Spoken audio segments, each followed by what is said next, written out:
For the past 8 years, Dennis Simmons has been the face of Noongar Dangi. He's a family man, artist, educator, sportsman, and amongst all, Dennis is passionate about his culture. Now let's find out the story behind the hair. I mean face.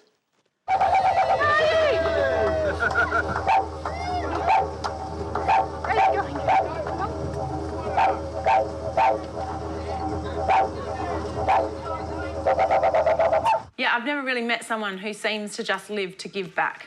He just wants to give back. I have this knowledge that's acquired me over, 30, 40 years of life, and I've had amazing experiences that some people wouldn't have had, and I've learnt certain things. And I want to push that knowledge, well, not push it, but I want to give that knowledge to other people to help them on their journey. Culture is the most important thing because it's all about spirituality. And it's more relevant now than it ever was because everybody is spiritual, everybody. Black, white or brindle, we're all spiritual.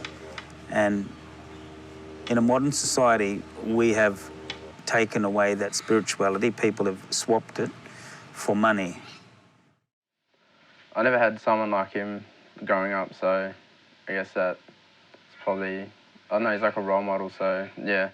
So a lot of my students have had lives that, have had massive ups and downs and sometimes have had absent parents or absent family members. So for Dennis to now be in their life as a really solid point of contact and support is so wonderful for the kids, especially the boys who just have such a great role model. Interesting upbringing. My mum was stolen generation, so she carried a lot of pain and hurt with her as she told us things about her growing up in the missions. She sort of passed that anger on to us as well.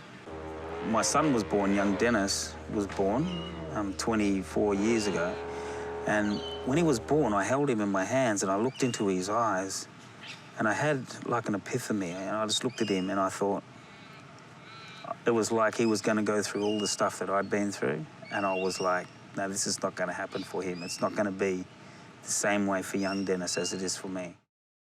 He talks a lot about forgiveness and I guess the main message he tells the kids is about walking in two worlds, having to be able to walk in the blackfella world and also in the Wodjula world because, to not accept white ways, I guess, is to sort of limit yourself massively. He is one of the most amazing men I've ever met. He's so generous of spirit. He's the most amazing role model for young Aboriginal people and non-Aboriginal people as well. Thank you, Dennis, for learning me more about my culture and just helping me.